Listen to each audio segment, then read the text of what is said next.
আসসালামু আলাইকুম। বাংলাদেশ উন্মুক্ত বিশ্ববিদ্যালয় কর্তৃক পরিচালিত এস.এস.স প্রোগ্রামের আজকের এই অনলাইন ক্লাসে তোমাদেরকে আবারও স্বাগত জানাচ্ছি। আশা করছি তোমরা সবাই আমাদের এই ক্লাসগুলো উপভোগ করছো। তো এটি আমার দ্বিতীয় ক্লাস তোমাদের উদ্দেশ্যে নিবেদিত।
আজকে তোমাদের পাঠদানের বিষয় হচ্ছে ইউনিট 4 থেকে।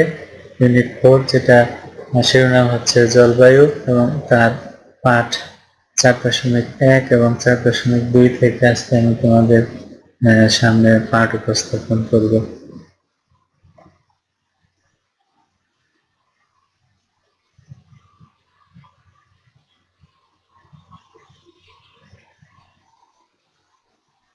গরম লাগলে আমরা কিসের প্রয়োজন অনুভব করি? বাতাসের, তাই না?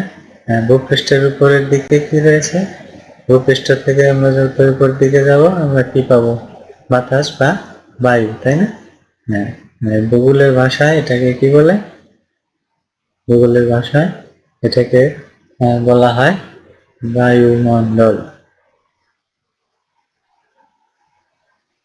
তাহলে আজকে আমাদের আলোচনার বিষয় হচ্ছে বায়ুমণ্ডল।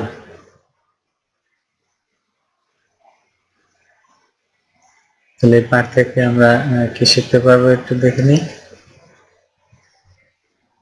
বায়ুমণ্ডল কি তা বলতে পারবে, বায়ুমণ্ডলের শ্রেণীবিন্যাস করতে পারবে, বায়ুমণ্ডলের স্তরগুলো ব্যাখ্যা করতে পারবে।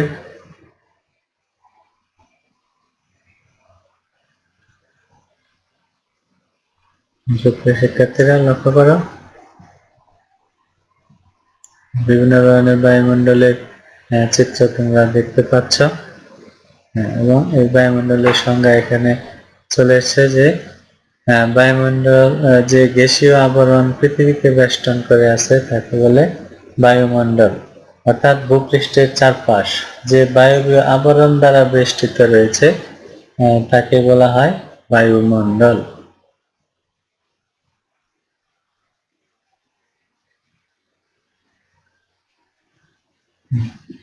পৃথিবীর যে আকর্ষণ রয়েছে, পৃথিবীর সকল বস্তুকে তার নিজের কেন্দ্রের দিকে আকর্ষণ করে, যেটাকে বলা হয় মাধ্যাকর্ষণ শক্তি।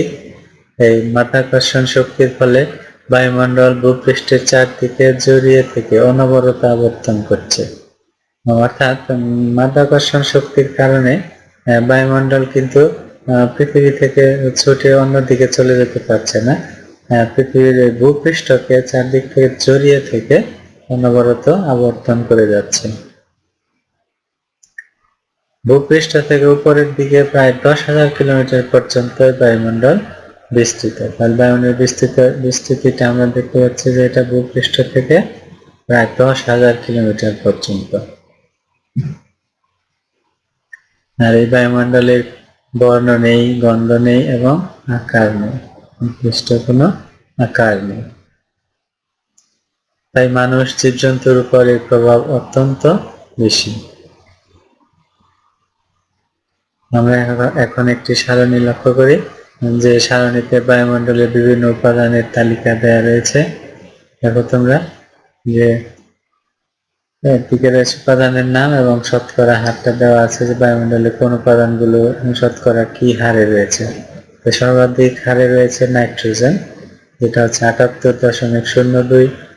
এরপর অক্সিজেন 20.71 ভাগ, তারপরে আর্গন, কার্বন ডাই অক্সাইড, আর অন্যান্য গ্যাস রয়েছে যেমন নিয়ন, হিলিয়াম, ক্রিপ্টন, জ্যানন, ওজন, মিথেন, নাইট্রাস অক্সাইড এসব। এছাড়া রয়েছে জলীয় বাষ্প এবং ধূলিকণা, যদিও ধূলিকণার পরিমাণ 0.01 ভাগ।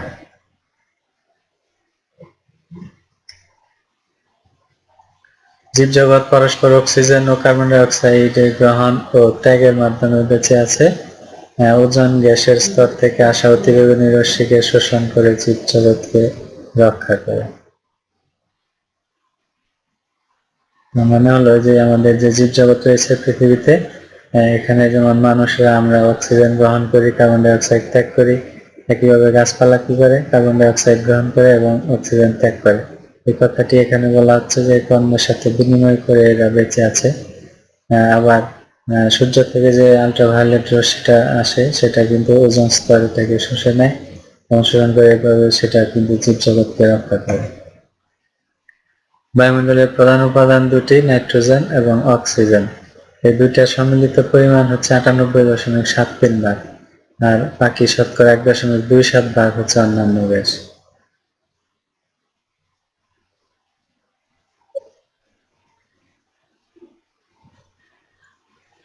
আমরা একটি চিত্রে লক্ষ্য করছি যে বায়ুমণ্ডলের স্তরগুলো, বায়ুমণ্ডলে আমার বিভিন্ন স্তর রয়েছে। আজকে পাঠে যেটা নিয়ে আলোচনা করা হবে এবং তোমাদের জন্য গুরুত্বপূর্ণ বিষয় হচ্ছে এই স্তরগুলো সম্পর্কে ধারণা রাখা। কারণ ভূপৃষ্ঠ, তার উপরে যে স্তরটি রয়েছে তার নাম হচ্ছে ট্রপোমণ্ডল, বা যেটাকে বলা হয় ট্রপোস্ফিয়ার। তোমরা সুপ্রিয় শিক্ষার্থীরা, তোমরা অবশ্যই বাড়িতে কিন্তু এগুলো বই খুললেই কিন্তু তোমরা এগুলো জানতে এবং বুঝতে পারবে। এখানে আমার এই ক্লাসের উপরেই তোমাদের পুরোপুরি ডিপেন্ড করলে কিন্তু চলবে না, অবশ্যই তোমাদেরকে বই খুলতে হবে এবং তোমাদের বাড়িতে পড়াশোনা করতে হবে।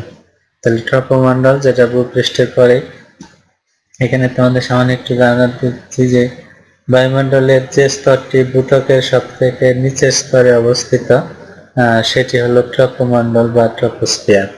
এই ট্রপোস্ফিয়ারের বৈশিষ্ট্যগুলোর মধ্যে রয়েছে এটা নিরক্ষীয় অঞ্চলে 16 থেকে 19 কিলোমিটার এবং মেরু অঞ্চলে প্রায় 8 কিলোমিটার পর্যন্ত বিস্তৃত।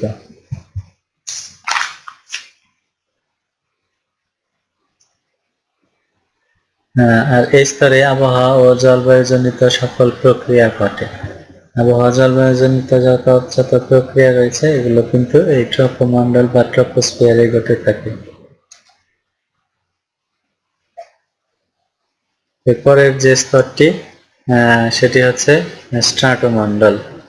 স্ট্রাটোমণ্ডল বা স্ট্রাটোস্ফিয়ার, বায়ুমণ্ডলের দ্বিতীয় স্তর হলো এই স্ট্রাটোমণ্ডল বা স্ট্রাটোস্ফিয়ার, যা ঊর্ধ্বে 50 কিলোমিটার পর্যন্ত বিস্তৃত।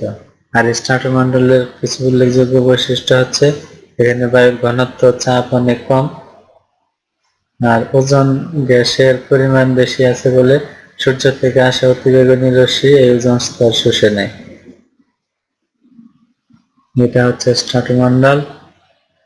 এরপর আরেকটা যেটা স্তর সেটা হচ্ছে মেসোমণ্ডল বা মেসোস্ফিয়ার। মেসোমণ্ডল স্ট্রাটো বিরতির উপরে প্রায় 80 কিলোমিটার পর্যন্ত যে স্তর, এটা হচ্ছে মেসোস্ফিয়ার। মেসোস্ফিয়ার উল্লেখযোগ্য বৈশিষ্ট্য হচ্ছে মেসোমণ্ডলের ঊর্ধ্ব সীমায় বায়ুর তাপমাত্রা প্রায় 65.5 ডিগ্রি সেলসিয়াস। আর হচ্ছে যে এই মণ্ডলে বায়ু চাপ খুবই কম থাকে। এরপর রয়েছে তাপমণ্ডল। মেসোমণ্ডলের পরে তাপমণ্ডল বা থার্মোস্ফিয়ার।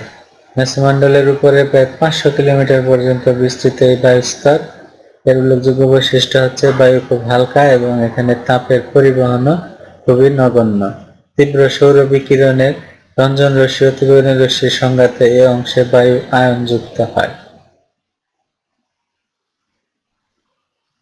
এরপর সর্বশেষ যে মণ্ডল, যে স্তরটি, সেটি হচ্ছে এক্সোমণ্ডল বা এক্সোস্ফিয়ার। এক্সোমণ্ডল বা এক্সোস্ফিয়ার এমনই একটি স্তর যার অবস্থান পৃথিবীর বায়ুমণ্ডলের বাইরের স্তরে। এই স্তরের তাপমাত্রা প্রায় 300°C থেকে 1650°C পর্যন্ত হয়। উল্লেখযোগ্য বৈশিষ্ট্য হলো এক্সোমন্ডলের পরে বিষম মণ্ডল শুরু হয়। আয়ন মণ্ডলের বহিঃসীমায় হলে এক্সোমন্ডল থেকে হাইড্রোজেন গ্যাসের উপস্থিতি বেশি পাওয়া যায়। এই মণ্ডলের মধ্যে বিভিন্ন গ্যাসীয় উপাদান যেমন খুব সামান্য পরিমাণে আর্গন, হিলিয়াম, অক্সিজেন, নাইট্রোজেন পাওয়া যায়। এই হচ্ছে আমাদের বায়ুমণ্ডলের স্তরগুলো। ভূপৃষ্ঠের উপরে হচ্ছে ট্রপোমণ্ডল, তারপর স্ট্রাটোমণ্ডল, মেসোমণ্ডল, তাপমণ্ডল এবং এক্সোমণ্ডল। তো এই ছিল আমাদের বায়ুমণ্ডলের স্তর সম্পর্কে, যা চিত্রের মাধ্যমে তোমরা লক্ষ্য করলে, এবং এরকম চিত্র কিন্তু তোমাদের চিত্রাকারে কিন্তু বইতে দেওয়া রয়েছে, তোমরা বইতে এগুলো দেখে নেবে, পড়ে নেবে। আমরা কিছু বৈশিষ্ট্য দেখছি বিভিন্ন বায়ুমণ্ডলের স্তরে, যে এখানে বৃষ্টি হচ্ছে, বিদ্যুৎ চমকাচ্ছে, ফুল ফুটছে, এগুলো হচ্ছে কি ট্রপোমণ্ডলের একটি বৈশিষ্ট্য। ট্রপোমণ্ডলের ভিতরে এই কার্যক্রমগুলো সংগঠিত হয়ে থাকে।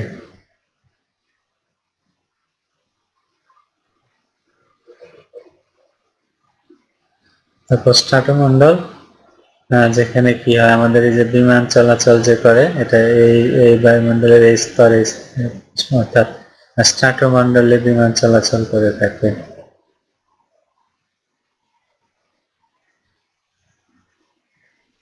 তারপর মেসোমণ্ডল, যেটা স্ট্রাটোবিরতির উপরে প্রায় 80 কিলোমিটার পর্যন্ত বিস্তৃত বায়ুস্তর হচ্ছে এই মেসোমণ্ডল।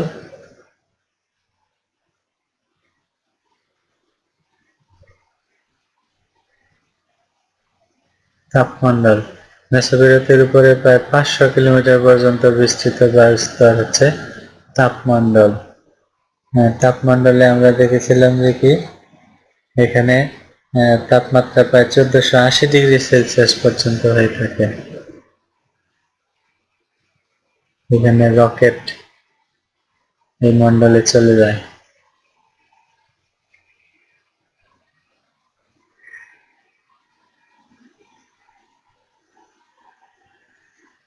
তাপমণ্ডলের উপরে প্রায় 960 কিলোমিটার পর্যন্ত বায়ুস্তর, এটা হচ্ছে এক্সোমণ্ডল।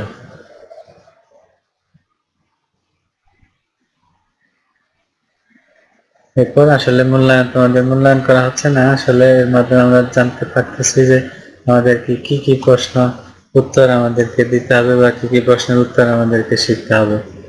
বায়ুমণ্ডল কাকে বলে? বায়ুমণ্ডলের স্তর কয়টি?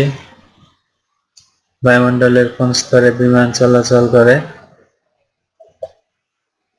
বায়ুমণ্ডল কাকে বলে? বায়ুমণ্ডলের স্তর কয়টি? কোন স্তরে বিমান চলাচল করে? এই ধরনের প্রশ্ন তোমাদের আসবে। অর্থাৎ তোমাদেরকে কিন্তু শুরুতে বলছিলাম যে তোমাদের যেহেতু সৃজনশীল ধরনের প্রশ্ন, এই জন্য এখানে ক বা খ এই প্রশ্ন কিন্তু এইভাবে হতে পারে। ক নম্বর প্রশ্নে বায়ুমণ্ডল কাকে বলে, বায়ুমণ্ডলের স্তর কয়টি, এটা একটা ক নম্বর প্রশ্ন হতে পারে। বায়ুমণ্ডল কাকে বলে, এটি খ নম্বর প্রশ্ন হতে পারে। এবং 3 নম্বরে যেটা দেখছো, বায়ুমণ্ডলের কোন স্তরে বিমান চলাচল করে, এটিও তোমাদের ক নম্বর প্রশ্নে আসতে পারে। এরপর দেখি আমরা এই পাঠ থেকে বাড়ির কি কাজ করব। বায়ুমণ্ডলের বিভিন্ন স্তরের গুরুত্ব লিখো। বায়ুমণ্ডলের বিভিন্ন স্তরের গুরুত্ব, যে আমরা স্তরগুলো লক্ষ্য করলাম, এগুলো প্রত্যেকটা স্তরেরই কি গুরুত্ব রয়েছে আমাদের ক্ষেত্রে, সেই গুরুত্বগুলো তোমাদেরকে কিন্তু উত্তর দিতে হবে। এগুলো তোমরা বাড়িতে বসে কি করবে, শিখবে আশা করি। তো সবাইকে আজকের এই ক্লাস উপভোগ করার জন্য ধন্যবাদ জানিয়ে আমি বিদায় নিচ্ছি। আল্লাহ হাফেজ।